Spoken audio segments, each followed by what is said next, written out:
Great, and we're live. So welcome everybody to this virtual book tour personal maps section. And for those who are watching in the future, if you have any questions, then go ahead and you can send the question to hashtag M30workout, M30 workout, I should say, and we'll get questions answered for you. And I'd like to introduce Jurgen Appelo, who's going to give a short presentation or a short introduction to what personal maps are, and then we're going to move to our guest speaker, Peter, who is going to talk about some of his experience with management. I won't give it away because it's very interesting. So Jurgen, over to you. All right, thank you, Lizette. So welcome everyone. We have about 10 people joining and maybe a couple of more who are now rushing towards their computers during lunchtime. So we'll see if more of them show up. Yeah, so this is about personal maps, which is one of the chapters in this book, Workout, the third one that I wrote and that was recently published. And it all starts with my struggle, this particular chapter, my struggle with what I call proximity management. I have been a manager for a good number of years, about 15, and one thing that did not work very well for me in the past was sitting in my own corner office as a manager. There were always things going on elsewhere in the rooms that I was not part of, and that just didn't work for me. And then I moved my desk to where the people actually were, the team members, and I sat among the team members, and that worked much better. I knew what was going on. I learned to ask more questions. I got to know them a bit better, and that was step one towards better management. But that is easy to do when you have a team we're all sitting together in one room. Then it's easy to move your desk as a manager and be close to them. But I struggled then with the trends that we're faced with nowadays that all point in the direction of flex time, remote working, distributed teams, etc., etc. Very rarely people are in the same office working in the same room. This is one of the strong suggestions, particularly in the agile movement. Have teams co-located in the same room because this is optimal for their communication. And that is true, obviously. But as I sometimes say, this is an ideal situation. It would also be ideal if they ate a lot of vegetables and did lots of exercises and everything. But we're human beings. We have other things going on as well. So some would like to be with their families part of the week. Some are traveling and they want to work elsewhere in coffee bars in other parts of the world. And we have to accommodate for that. So I was struggling with the concept of people spreading out. How can you be a better manager then? And then I attended a session by Jim McCarthy at a conference, Agile Lean Europe, in Barcelona a couple of years ago. And he said something that really inspired me. He said, it is not about getting people in the same room.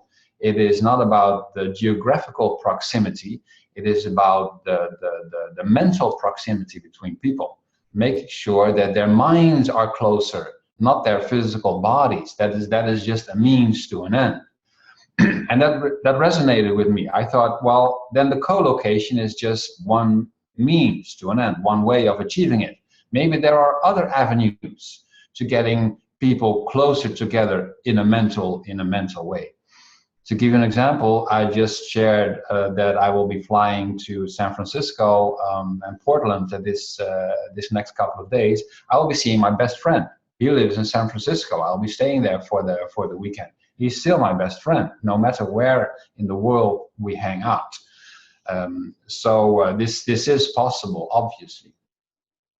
So I thought, okay, how can you achieve that as a manager, this mental closeness? How can I know more about a person? And then for some reason, the concept of a mind map popped up in my head. If you research a topic, when you make notes about a certain topic, it is a common practice to make a mind map. And then I thought, okay, well, if the topic is a team member, if I want to learn more about a team member who is important to me, it makes sense to make a personal map, a mind map about a person. And that was a interesting idea, I thought myself. So I started experimenting. The first experiment I did was with Jason Little. I was his coach for a little while he was writing his book Lean Change Management, which you should read, by the way. It's a very good book. I published one of the first personal maps here in my book. I crossed out Jason's name, but this is Jason, people. Shh, don't tell everyone. So, and he doesn't mind sharing it, by the way. And it really worked for me, at least. It just making some notes about a person helped me to ask better questions. Like, okay, what is his purpose actually? What is his goal for writing this book? I asked him that question, and that was a good question to ask as a coach at that time. So the map enabled me to ask better questions, also more personal questions like, what are your family members and what are the names of your kids, things like that. I later learned other managers have other very similar practices. Just last week, I read in a book that one manager has a requirement that every day he should learn one thing about one of the team members, one personal thing, like their favorite hobby or their favorite movies or whatever. Every day he has to write one note about one team member. A bit similar as what I achieve with the personal map. So it worked for me. I then shared it with other people. I tried it in my workshops. And what was most interesting, and then I will shut up, is that it also a good practice might make your own personal maps. So that's what I do with my workshops. This is my own personal map, by the way. I print it, I provide it, and I ask everyone in the workshop at the start of the day to make their own personal maps. Actually, I ask that before they come to their class. And then they discuss them. There's one requirement: you cannot just present your own personal map. You have to ask each other questions. We usually put them on the walls, and then we ask questions like, "Oh, I see your favorite literature is science fiction. What's your favorite author?" And then people draw connections, because usually what stands out to people are the similarities. Oh, you're from the same city as where I am from. Or you like you have the same hobbies. I'm also a runner. Things like that often popped up, and that creates connections between people. That's nice. And of course, they focus on the remarkable things. You went on vacation to Mongolia. Wow, that's awesome. How was that? Tell me more about it. So it's also a great opening exercise at the start of the day, and then you make your own personal map and you share it, and people ask questions. So this is a chapter that I wrote in the book. I find it a useful practice, and I now want to hand over the microphone, the virtual microphone, to Peter in Berlin, I believe, Peter, if I am right, because he has his own experiences with proximity management, and after he gave his perspective, it would be great to have some questions from the people here in the audience, and see if we can share some more ideas. Peter, go ahead. Yeah, thank you, Jürgen. And I think it's funny how I ended up here, because it was an innocent tweet this week which made Louise contact me. But actually, my contribution to the chapter was also similar, because when I first saw it on your blog as a post, I felt obliged to share my experience, because I felt that this was exactly about what I experienced. And so I'm very happy that you have asked me to give you my experience here. It's funny. Basically, what I had shared is from previous employment. There I was head of software development in a very small company which did software for technical communication and also custom software development projects. And they agreed to do a custom development for a customer in the aviation area, and they asked me to manage the project. And this project was in order of magnitude bigger than everything they did before, and it was basically my first project I managed. So if I had known what I was up to, I shouldn't have done it. But then it was too late. And I was in that role, and I had a nice manager office with just another manager, and we could all do our important management stuff. And I also had a software development team, which was spread over different offices in the same office, but separated. And there have been some developers have been with the company from the beginning, and they've been like an old couple basically, and they like very much to sit together. And after some time, I realized a number of things which were not working that well. And the most important part was that the different developers were not talking to each other.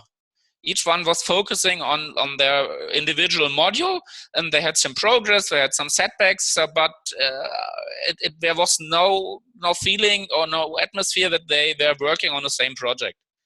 So we started talking about that, and I asked them to move in the same office, and it was very difficult because no one wanted to change their place, that the couple wanted to stay together. And at some point I said, I will also sit with you. I will also give up my manager office and sit with you. And so it's very similar to your experience, Jurgen, I guess.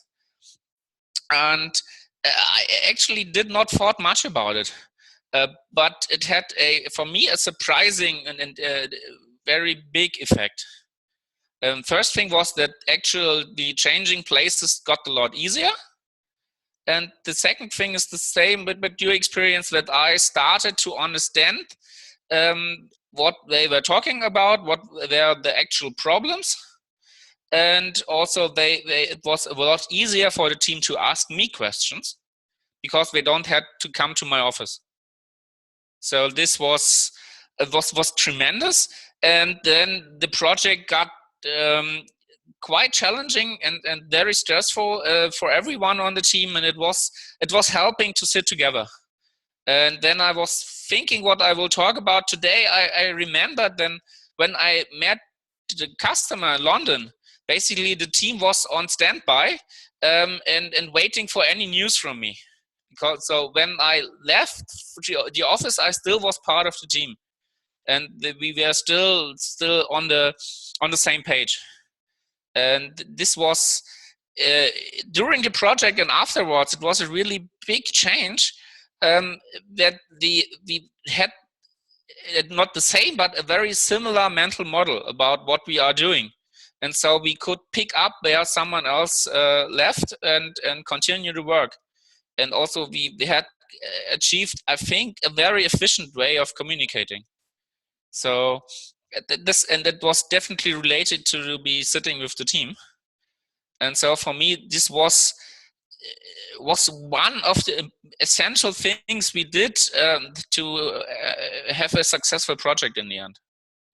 And that where I learned a lot, and these little things with the people and with getting on a personal level is very important.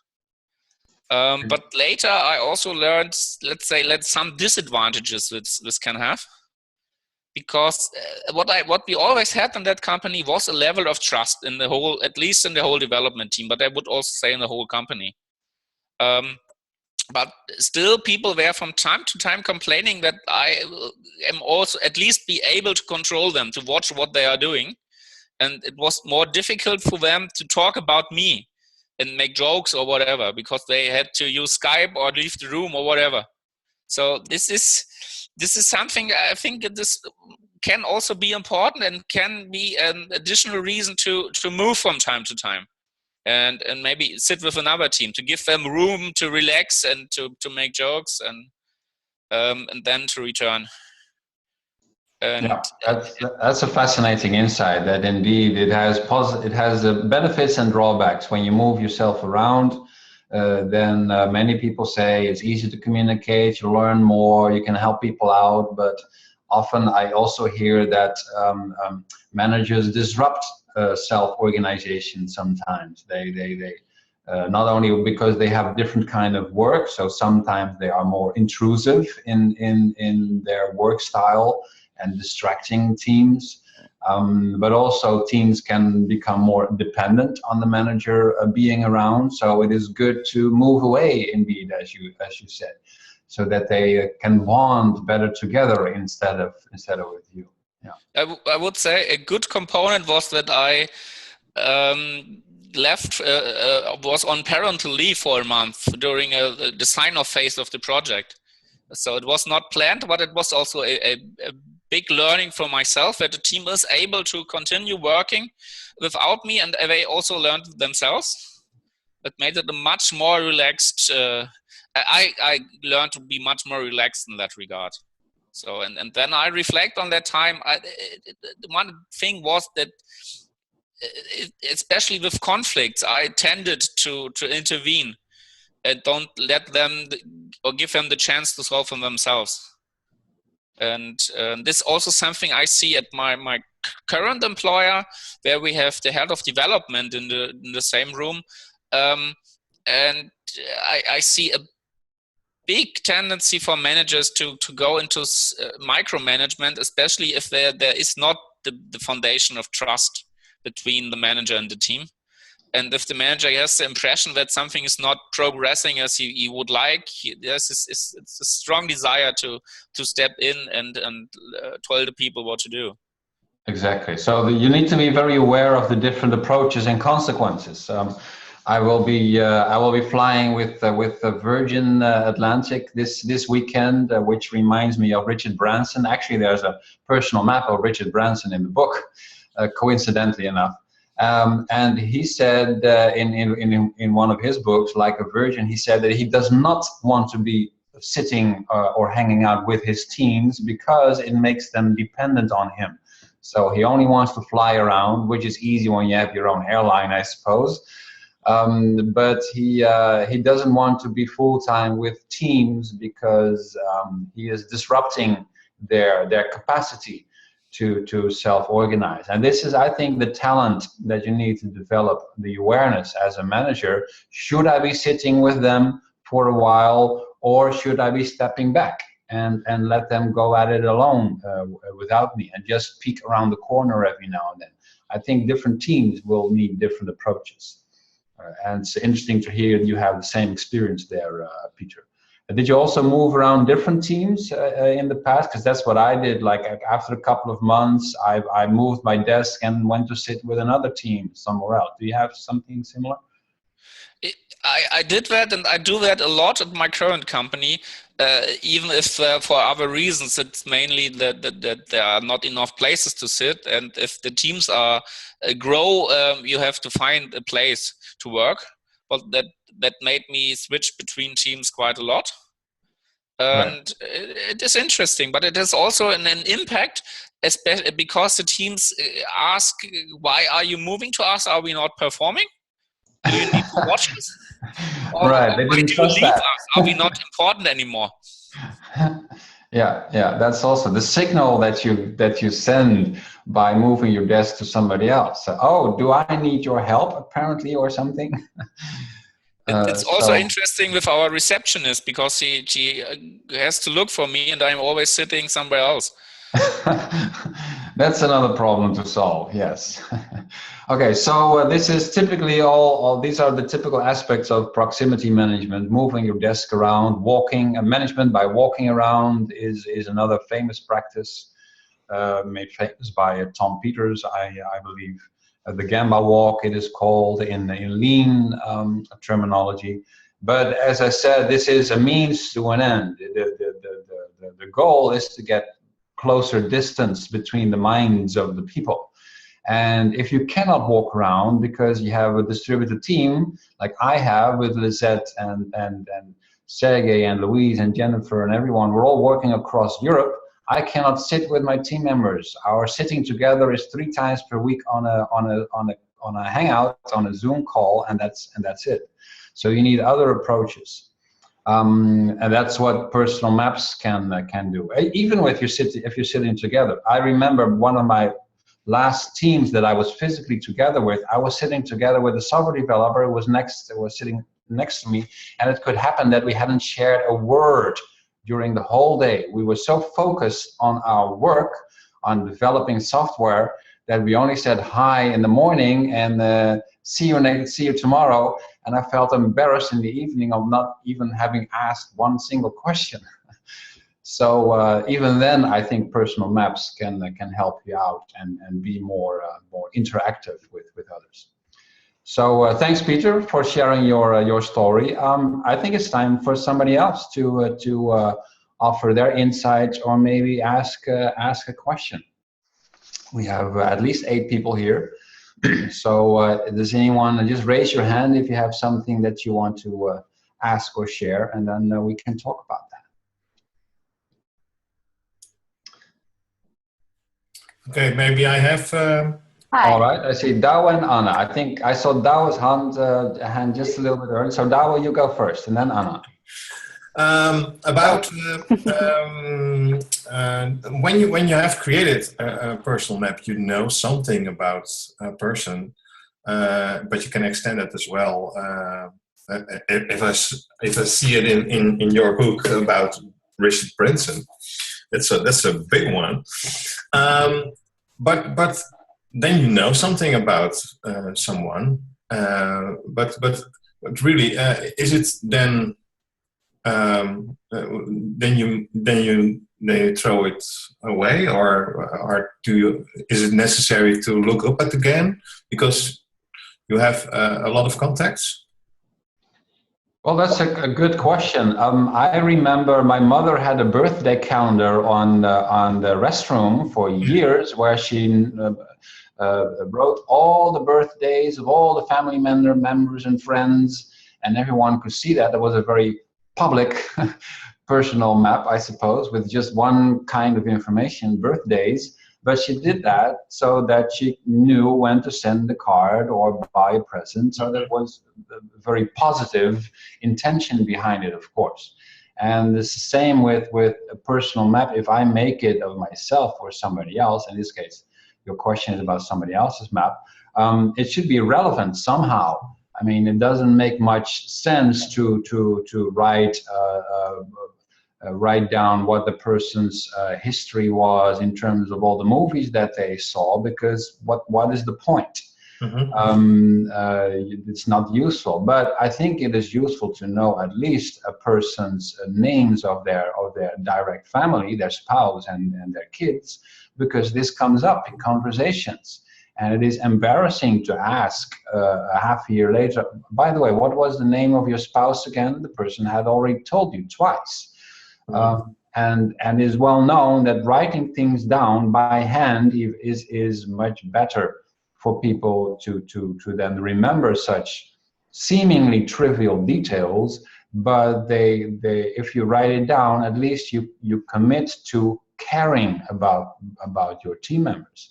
You send if you remember the names of their kids, even 3 months later, people understand that this is something that you picked up and that you care about them, and that you also think that family is important. I also think hobbies are interesting. I want to relate to that. I mean, one of my team members, Hanu, likes surfing. I'm not a surfer dude at all, but this is something that I picked up and I remember it because every now and then it might come up. Oh, will you go surfing there, Hanu, when he goes on vacation to a certain destination? I'm sure he will. So you only write down the things that are somehow relevant for any future conversations that you have with team members. And it shows that you care. And repeating things for yourself or from somebody else is also remembering, or not? Yeah, I think so. There are different approaches, of course, to the same result. Okay. Lisette, you have something to comment on this? Yeah, one thing that we have talked about on the Happy Melly team is revisiting the personal maps that we originally made in January. And so sort of either a quarterly or a half-year review and just looking at, because on the personal map is also goals. and people have certain goals, and it's fun to check in, like, hey, Luis, how's the wine blog going? Or, hey, me, how's the book going? Or whatever it is. So that's a nice team exercise that you can do to revisit the personal maps. Yeah. And it works on a personal level as well, because you actually end up reevaluating your own goals and ambitions, and am I there, am I doing them, has something changed? So on a personal level, doing a personal map is really cool in terms of what you want to achieve in the future. Right. All right. So Anna, you have the next question. Yeah, I have a question, but I also have kind of like general comments on things that are popping into my head as we're talking about this. My own experience from the past is that I didn't really consider how important it is to feel like your colleagues that well that you're working with. I figured, we're working really well. We have a professional relationship that works really good, and I enjoy my colleagues.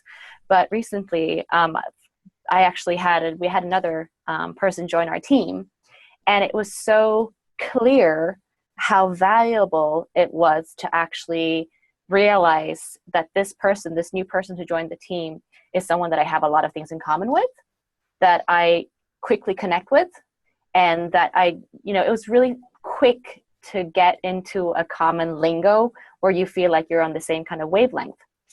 And that helped my feeling about, well, it feels great to go to work. It's a lot of fun to go to work because I get to meet this person that I enjoy not only working with, but being around, right? But then it got me thinking that if you do personal maps and you have your team in place, there is probably going to be persons in the team who are going to be connecting really quickly, because they're going to be able to find a lot of things that they have in common, and they will easily get to a place where they're kind of chummy with each other, right? But then there are going to be other people who are going to have a tougher time finding those similarities, finding connection points, because we're all really diverse, right? We all come from different places. We all have different backgrounds.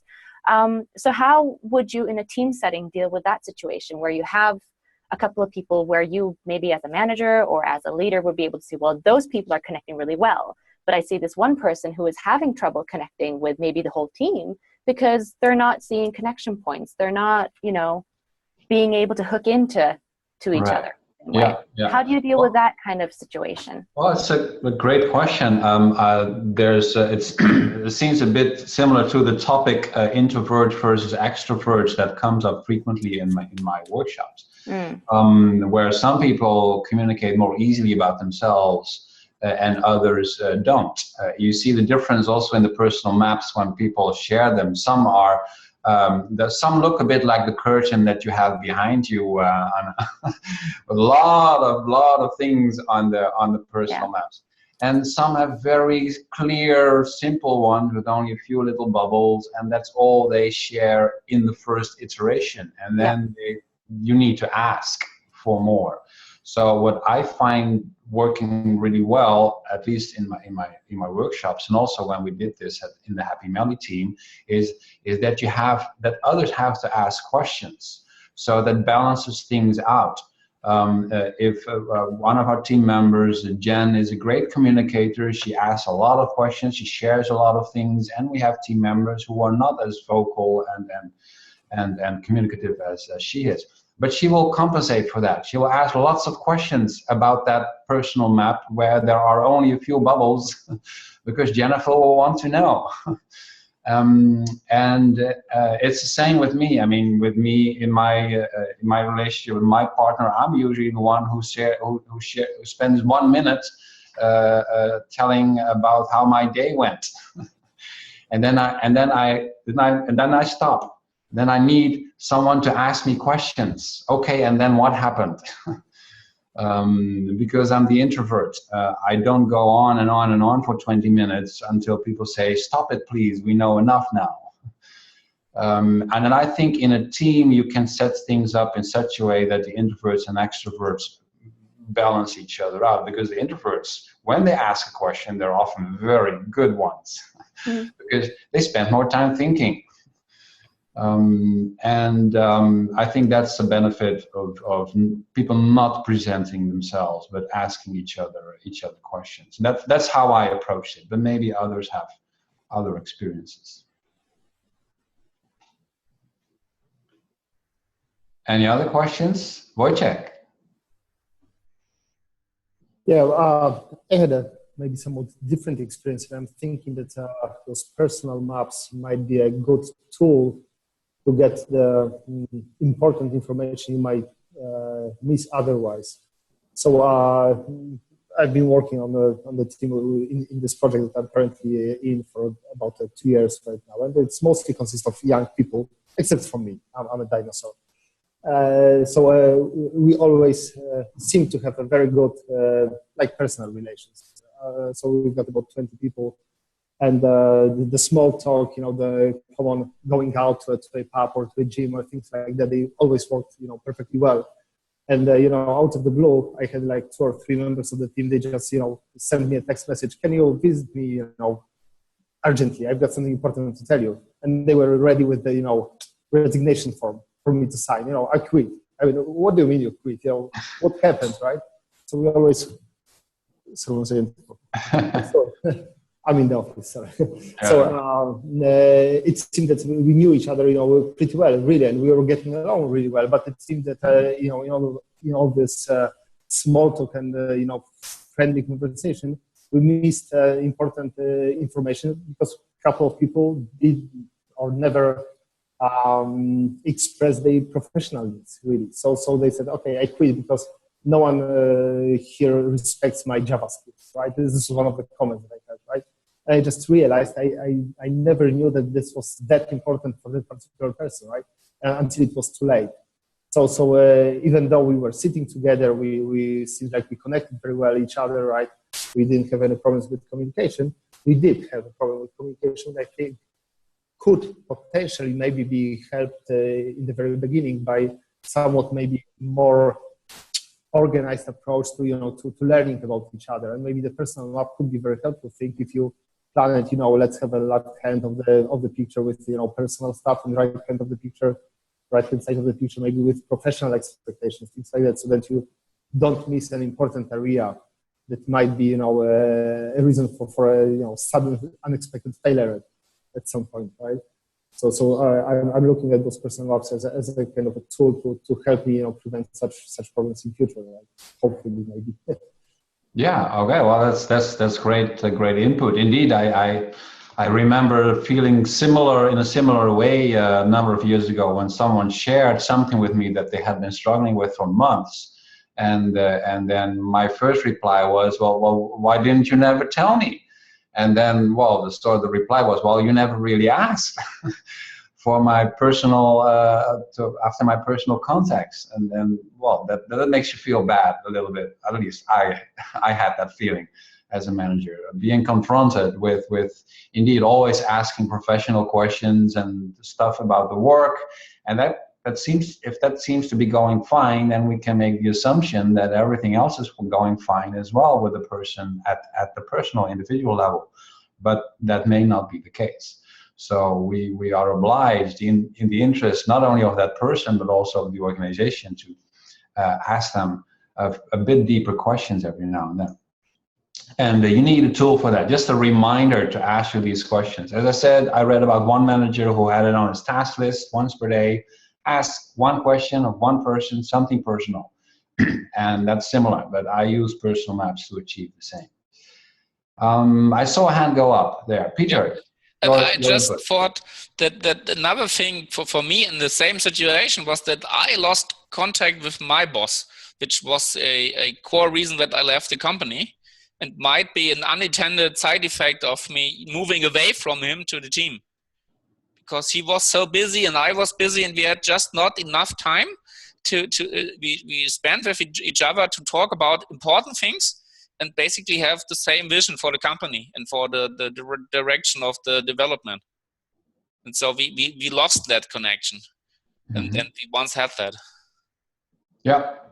Well, that's the balancing act that we need to do in a complex world, I suppose.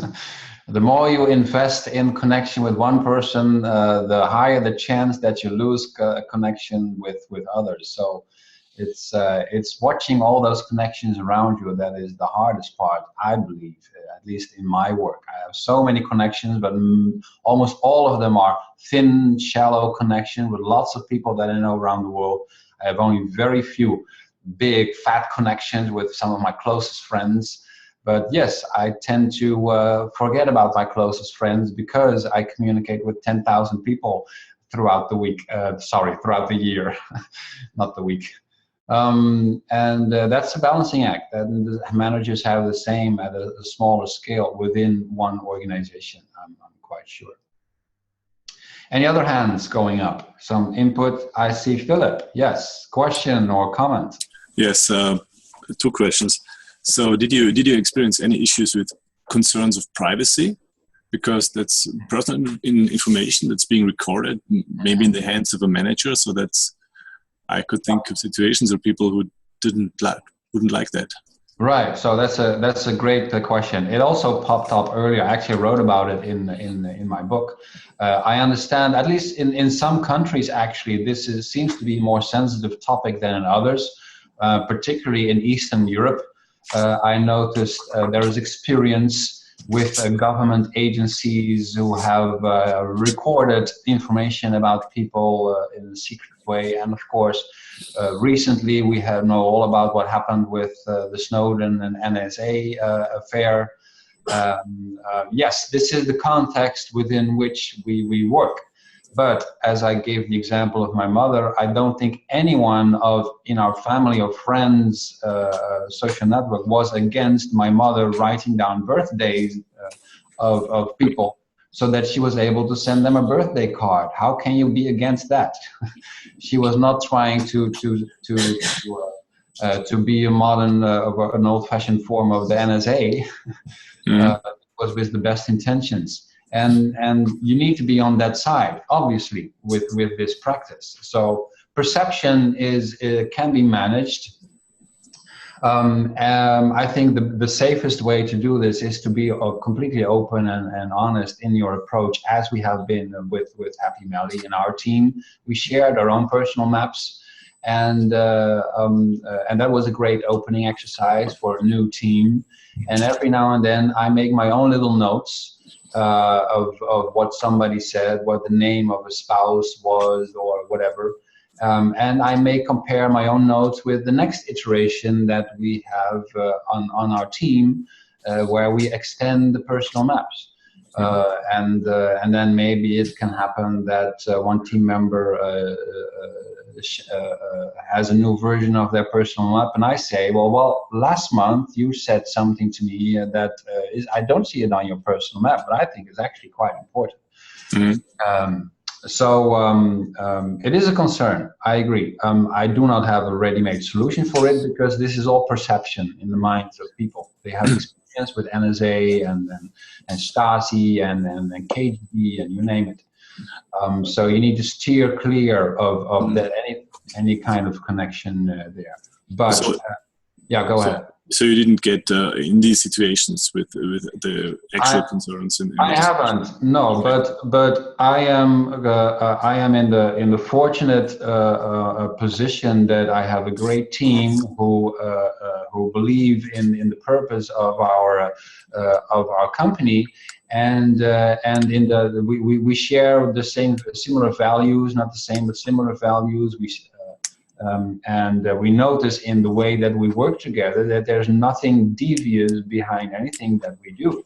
So if I make notes about things that happened on the team because I want to be a better manager, I'm quite sure that Lisette is not going to assume that I'm turning into some private NSA or something like that. But it's all part of a bigger picture. I mean, any practice can be abused. Any practice can be misunderstood. The last call was about the Kudo box. That was the previous session that we did. One of my favorite emails, or maybe I should say least favorite emails that I got a couple of months ago, was of an organization that wanted to tie their Kudo cards to bonuses. So the more Kudo cards you receive, the higher the bonus that you get at the end of the year. And I think, oh my God. You can give any good practice in the hands of the incompetent, and they will turn it into a bad one.